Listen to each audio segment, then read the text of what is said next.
काला साया। यूं तो बनारस घाट अपनी खूबसूरती के लिए बहुत प्रचलित है, पर घाट के किनारे कई राज लिए बैठे हैं। ये कहानी शुरू होती है बनारस के घाट के पास बने ममता निवास से, जहाँ प्रिया लाल जोड़े में ममता के घर उसकी बहू बनकर आती है। आओ आओ बहू, घर को अपने पैरों से पवित्र करो। ममता घर की दहलीज पार कर ही रही होती है कि अचानक एक बहुत गंदी सी बास पूरे घर में फैल जाती है।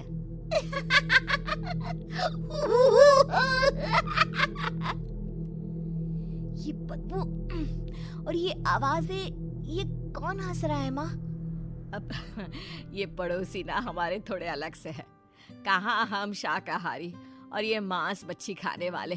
छोड़, तू ध्यान मत दे और गृह प्रवेश कर। और हाँ बहू, अपनी सास की एक बात हमेशा याद रखना, इन पड़ोसियों से तो कभी बात नहीं करेगी। अच्छे लोग नहीं है ये। अपनी सास की ये बात मानेगी ना बेटा? हाँ माँ, जो आपकी मर्जी, मैं उनसे बात नहीं करूंगी। अगले दिन प्रिया अपनी पहली रसोई बनाने रसोई घर में जाती है। ये छोटी बात तो नाक में जा रही है। एक काम करती हूँ, खिड़की खोल देती हूँ। प्रिया खिड़की खोलने जाती है। इतने जाले, लगता है इस खिड़की को कभी खोला ही नहीं गया।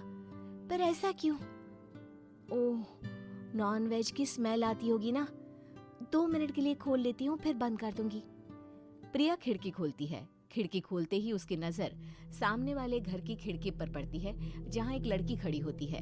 हाथों में मेहंदी, लाल रंग की साड़ी, बिल्कुल सजी धजी, मानो प्रिया की तरह ही वो भी नई नवेली बहू हो। वो प्रिया को देखकर मुस्कुराती है। हे भगवान, माँ ने तो इनसे बात करने को मना किया था। प्रिया फौरन ही खिड़की बंद कर देती है और तवे पर चढ़े रोटी की ओर देखने लगती है, पर वहाँ रोटी न होकर मछली पड़ी होती है। ये क्या? पहली ही रसोई में इतनी बड़ी गलती! हे भगवान, अब मैं क्या करूं? प्रिया बहुत डर जाती है और फौरन रसोई की सफाई करने और फिर सभी के लिए खाना बनाने लग जाती है। जब वो सबको खाना परोसती है, सब तो ठीक है, मैं बेकार में चिंता कर रही थी।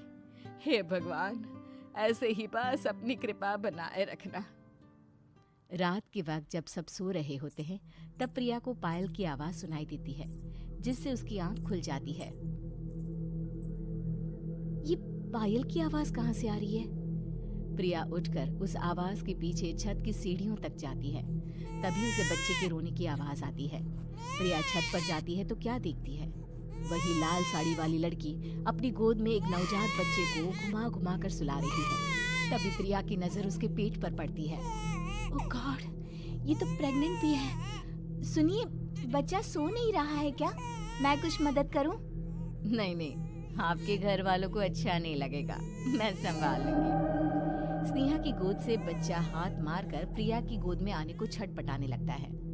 दोनों घर अगल बगल में बने होने के कारण प्रिया उस बच्चे को गोद में ले लेती है। प्रिया के पास आते ही वो सो जाता है। बच्चे का वो स्पर्श रात भर प्रिया भूल नहीं पाती और अगली सुबह वो छत पर कपड़े सुखा रही होती है। तभी उसे एक औरत इशारा करके बुलाती है। स्नेहा कह रही थी बाबू तुम्हारी गोद में आते ही सो गया। मैं गौरी, स्नेहा की माँ हूँ। बहू, घर आना, बाबू को खिला भी लेना। शाम को जब घर पर कोई नहीं रहता, बच्चे से मिलने के लिए प्रिया छिपकर अपनी पड़ोसन के घर चली जाती है और कुछ देर बच्चे को खिलाकर वापस लौट आती है।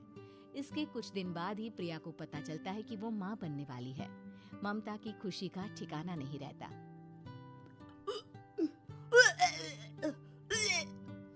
माँ जी, पता नहीं क्यों उल्टी आ रही है।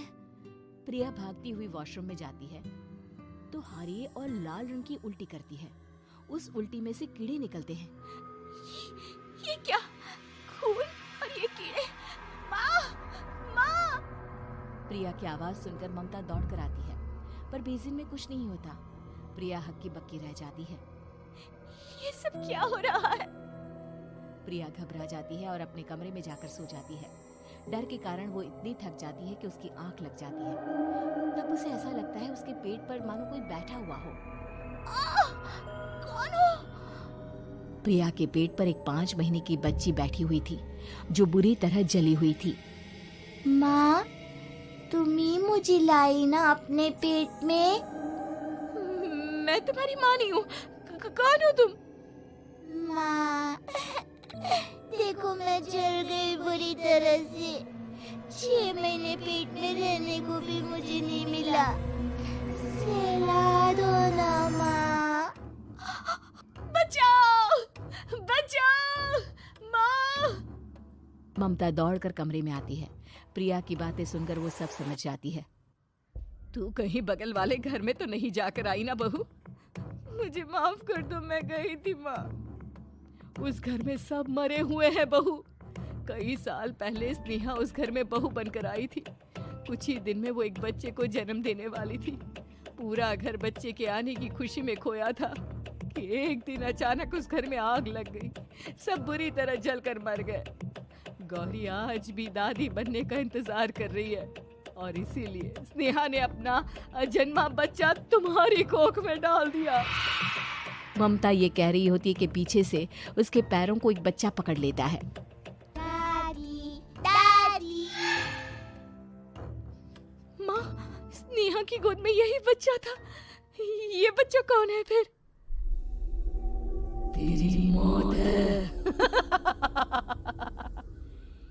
तेरी भी दादी।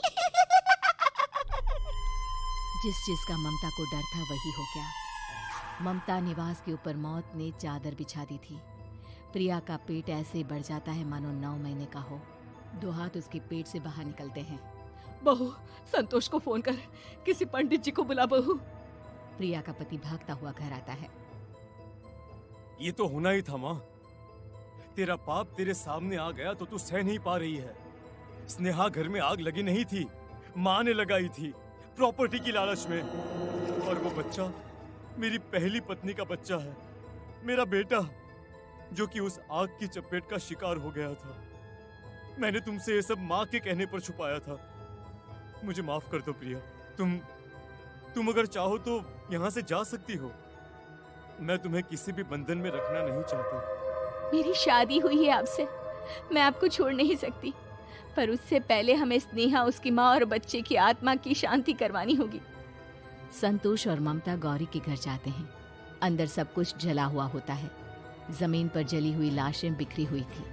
ममता रो रो कर अपनी करने की माफी गौरी से मांगती है।